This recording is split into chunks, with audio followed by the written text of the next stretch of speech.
Hello engineer, আমি চলে এসেছি নেক্সট টপিক, যেটা হচ্ছে কম্প্রেসিবিলিটি ফ্যাক্টর, যেটা হচ্ছে জেড, যার সিম্বলিক নোটেশন হচ্ছে জেড। হলো, এবার জেড মানে কম্প্রেসিবিলিটি ফ্যাক্টর আমাদের কি জানায়, কি বলতে চায়।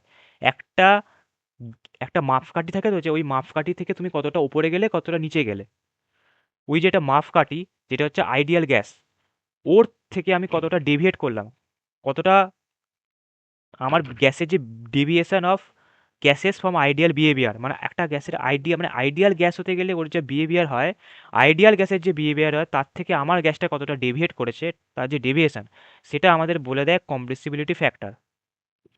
মানে can be understood better by evaluating the effect of pressure এবং টেম্পারেচার, মানে পার্টিকুলার প্রেসার এবং টেম্পারেচারে ওই গ্যাসটার বিহেভিয়ার কেমন, রিয়েল গ্যাসের নিচে, না মানে আইডিয়াল গ্যাসের নিচে, না আইডিয়াল গ্যাসের ওপরে, তার গ্রাফটা জেডের, সেখান থেকে আমরা জানতে পারি। তো কম্প্রেসিবিলিটি ফ্যাক্টর সেটাই, যে the deviation of gases from ideal behaviour, মানে আইডিয়াল বিহেভিয়ারের থেকে ওই গ্যাসটা, মানে আইডিয়াল গ্যাসের যে বিহেভিয়ার তার থেকে আমার গ্যাসটা কতটা ডেভিয়েট করলো, সেইটা আমাকে বলে দেয় কম্প্রেসিবিলিটি ফ্যাক্টর, যার ফর্মুলা হচ্ছে জেড ইকাল টু, এবার এইটা বেসিক্যালি আসে এখান থেকে, Z equal to V real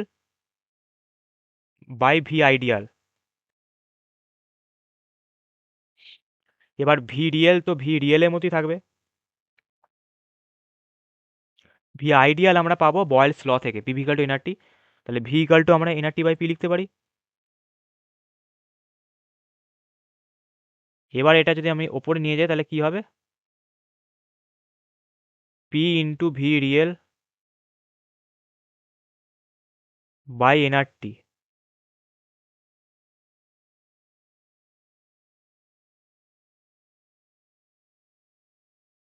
এইটাই হচ্ছে আমাদের জেডের ফর্মুলা। ভি রিয়েল আর লেখা দরকার নেই, ভিটা বেসিক্যালি রিয়েল গ্যাসেরই হয়। তো normal PV by NRT for one mole গ্যাসের জন্য কি হবে তাহলে ফর্মুলাটা, এনের জায়গায় ওয়ান বসাও, পিভি বাই আরটি। এইটা হচ্ছে আমাদের ওয়ান মোল গ্যাসের জন্য, বেসিক্যালি ওয়ান মোলই ধরা হয়, কম্প্রেসিবিলিটি ফ্যাক্টর। এবার এর ডেভিয়েশন হয়, ডেভিয়েশন হয় মানে এই যে বিহেভিয়ার তার চেঞ্জ হয়, জেডের ভ্যালু কখনো নেগেটিভ হবে না। জেড যদি ইকুয়াল টু ওয়ান হয়, তার মানে V real equal to V ideal, মানে গ্যাস আইডিয়াল গ্যাসের মতো বিহেভ করবে। মানে V real equal to V ideal মানে গ্যাসটা তখন আইডিয়াল, গ্যাস তখন আইডিয়াল।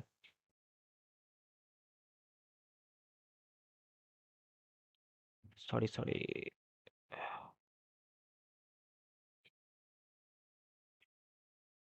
গ্যাস তখন আইডিয়াল।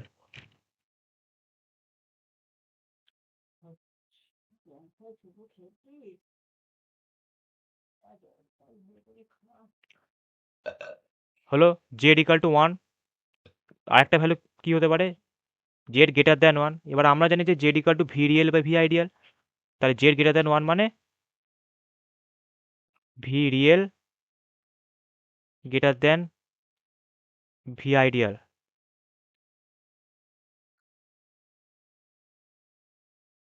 তাহলে ভি রিয়েল যদি ভি আইডিয়ালের থেকে বেশি হয়ে যায়, তাহলে কি হবে, রিপালসিভ ফোর্স ডোমিনেট করবে।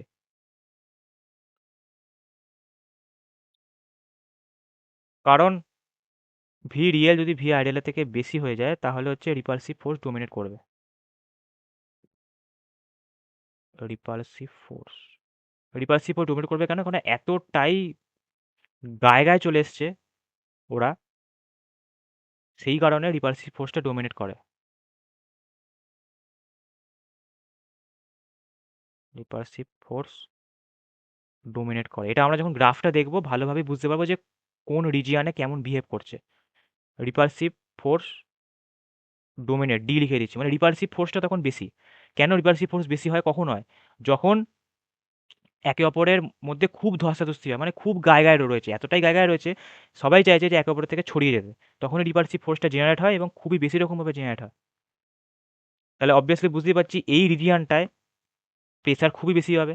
যখন রিপালসিভ ফোর্সটা ডোমিনেট করছে, মানে একে অপরের থেকে যখন দূরে সরে যেতে চাইছে সবাই, কখন হয় যখন খুবই প্রেসার দিচ্ছে কেউ ওদের ওপর, একেবারে গায়ের ওপর গায়ে লেগে যাচ্ছে, থাকতে পারছে না, ঠিকভাবে বসতে পারছে না, তখন এটা সম্ভব। মানে এই রিজিয়নটায় পিটা খুব বেশি, এই একটা আমরা বুঝতে পারছি।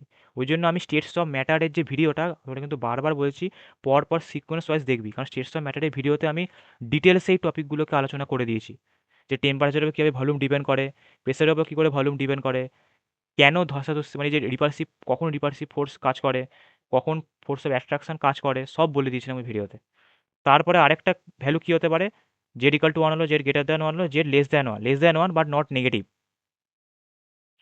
তার মানে কী হবে, আমি রেশিও জানি Z equal to V real by V ideal, Z less than one মানে V real less than V ideal. এবার V less real less than যখন ভি আইডিয়াল, মানে ভি আইডিয়ালের যে লেভেলটা ওর থেকে নিচে আছে, তাহলে ওর থেকে নিচে মানে ভি আইডিয়ালে ভলিউম খুবই বেশি,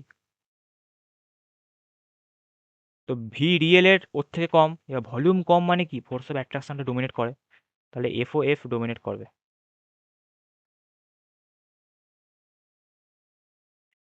সরি, ফোর্স অফ অ্যাট্রাকশনটা ডোমিনেট করবে, এবং ফোর্স অফ অ্যাট্রাকশনটা ডোমিনেট করবে,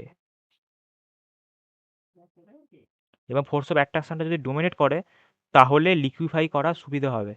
দুজনের মধ্যে ফোর্স অফ অ্যাট্রাকশনটাও আছে, এফিটি মলিকুলার ওয়েটও বেড়েছে, তাহলে লিকুইফাই করা সুবিধা। কিন্তু রিপালসিভ ফোর্সের সম্ভব নয়। কেন সম্ভব নয়?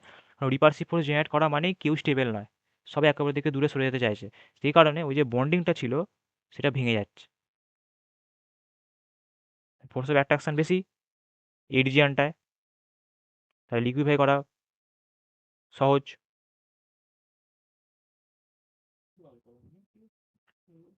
জেড লেস দ্যান ওয়ান মানে হচ্ছে প্রেসার বেশি, অতটাও বেশি নয়, মোটামুটি বেশি, মডারেট, মানে এই রিজিয়নে ভ্যালুটা মডারেট। মডারেট বলেই ফোর্স অফ অ্যাট্রাকশনটা ডোমিনেট করছে, কিন্তু জেড গ্রেটার দ্যান ওয়ানে প্রেসারটা খুবই বেশি, সেই কারণে ফোর্স অফ অ্যাট্রাকশনের বদলে রিপালসিভ ফোর্স জেনারেট করছে। একটা মানুষের ওপর যদি প্রেসার পড়ে, বেঞ্চে যেমন বললাম যে তিনজন বসে আছে ছড়িয়ে ছিটিয়ে, একজন এসে চাপ দিচ্ছে, মোটামুটি চাপ দিচ্ছে, কিছু প্রবলেম হচ্ছে না, ফোর্স অফ অ্যাট্রাকশন ডেভেলপ করছে। কিন্তু যদি বেশি ঠেলে দেয় পেছন দিকে, জায়গা নেই তবুও ঠেলছে, তাহলে কী হবে, কেউ ঠিকভাবে বসতে পারবে না, তাহলে একটা রিপালসিভ ফোর্স কাজ করবে, সবাই চাইবে ঠেলতে একে অপরকে, নিয়ে বেরিয়ে আসতে ওইখান থেকে, কারণ তারা চাপ সহ্য করতে পারছে না। তখন ফোর্স অফ অ্যাট্রাকশনের বদলে রিপালসিভ ফোর্স জেনারেট করবে। সেই কারণে ফোর্স অফ অ্যাট্রাকশনেতেও প্রেসারটা বেশি থাকে কিন্তু মডারেট থাকে, সহ্য করার মতো। কিন্তু জেড গ্রেটার দ্যান ওয়ান যে রিজিয়নটা, সেখানে এতটাই প্রেসার বেশি থাকে যে রিপালসিভ ফোর্স জেনারেট করে, একে অপরের থেকে দূরে সরে যেতে চায়, ফলে কেউ স্টেবল থাকে না। তাহলে আমরা তিনটে কেস হতে পারে, Z equal to one, Z greater than one, Z less than one, কখনোই নেগেটিভ হবে না জেডের ভ্যালু। এটা কিন্তু যদি শর্ট কোশ্চেনের মাধ্যমে দেয় ট্রু ফলসে, যে the value of compressibility factor may be negative বা ইজ নেগেটিভ, তো সেটা অলওয়েজ ফলস হবে, কখনোই নেগেটিভ হবে না। লেস দ্যান ওয়ান মানে 0, 0.5, ঠিক আছে, কিন্তু কখনোই আমার নেগেটিভ হবে না। এটা কিন্তু শর্ট কোশ্চেনে এরকম কোশ্চেন দিতে পারে, ট্রু ফলসে দিতে পারে, যে the value of compressibility factor may be negative or is always negative বা ইজ নেগেটিভ, তো এইগুলো সবসময় ফলস হয়। তাহলে আশা করি কম্প্রেসিভ ফ্যাক্টর বোঝা গেল। একটা আমার মাপকাঠি আছে, আইডিয়াল গ্যাসে একটা মাপকাঠি, আইডিয়াল গ্যাসটা আমার মাপকাঠি, ওর থেকে আমি কতটা ডেভিয়েট করছি সেইটার যে মেজারমেন্ট, সেইটা হচ্ছে কম্প্রেসিবিলিটি ফ্যাক্টর, যার ভ্যালু হচ্ছে Z equal to PV by RT, সেটা 1 মোলের দরুন। কিন্তু যদি আমি এন মোলের দরুন বলি, যদি পরীক্ষায় আসে যে এন মোলের দরুন, তাহলে কি হবে, এইটা Z equal to PV by NRT হচ্ছে ফর এন মোল, আর PV by RT for 1 mole, N equal to 1 মোলের দরুন। তাহলে আশা করি ক্লিয়ারভাবে বোঝাতে পেরেছি। স্টেটস অফ ম্যাটারের ভিডিওটা তোরা দেখবি, বারবার বলছি, ওই ভিডিওতে আমি এই ছোটো ছোটো যে কনসেপ্টগুলো খুব সুন্দর করে বুঝিয়েছি। প্রেসারের সাথে কীভাবে ভলিউম ডিপেন্ড করে, টেম্পারেচারের সাথে কীভাবে ভলিউম ডিপেন্ড করে, কখন ফোর্স অফ অ্যাট্রাকশন ডেভেলপ করে, কখন ফোর্স অফ রিপালশন ডেভেলপ করে, তারপর এরকম ছোটো ছোটো যে বেসিক কনসেপ্টগুলো যেগুলো দরকার লাগে, সেগুলো আমি খুব সিম্পলভাবে ছবি এঁকে রিয়েল মানে একটা রিয়েল লাইফ এক্সাম্পল দিয়ে বুঝিয়েছি। তাহলে আশা করি বোঝা গেল, এগুলো ছোটো ছোটো কোশ্চেন কিন্তু খুবই ইম্পর্টেন্ট কোশ্চেন, এবং পিওয়াই কিউ, এটা হচ্ছে একটা important P Y Q, compressibility factor এবার কম্প্রেসিবিলিটি ফ্যাক্টর থেকে একটা কোশ্চেন যেটা পিওকিউতে এসেছিল, ওটা তো আমি আলোচনা পরে করব। এর আরেকটা কনসেপ্ট আছে গ্রাফ, মানে আমি যে বলছি যে আইডিয়াল গ্যাসটা আমার কাছে মাপকাঠি, ওর থেকে কতটা ডিভেট করছে সেই মাপকাঠিটা আমরা দেখাবো নেক্সট ভিডিওতে। রিজিয়ানগুলো আমি বলে দেবো যে এই রিজিয়ানটাতে কেন কম হচ্ছে, এই রিজিয়ানটাতে কেন বেশি হচ্ছে। নেক্সট ভিডিও দেখা হবে, bye bye. Just take it easy.